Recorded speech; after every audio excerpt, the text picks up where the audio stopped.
రాజ్యమేది లేదు గాని రాణిలాగా చూసుకుంటా కోట కట్టలేను గాని కళ్ళల్లో నిన్నే దాచుకుంటా రాత ఎట్లా రాసి ఉన్నా ఆ మార్చి నీతో రాసుకుంటా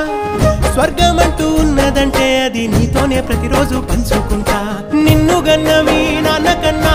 అల్లారు ముద్దుగా సాదుకుంటా నీకు కోపం వస్తే కొంత దూరం ఉంటా నువ్వు గీత గీస్తే నేను దాటనంటా కంట నీరు కంటి రెప్ప దాటకుండా కాటుకై కావలుంటా రాంబాయి నీ మీద నాకు మనసాయనే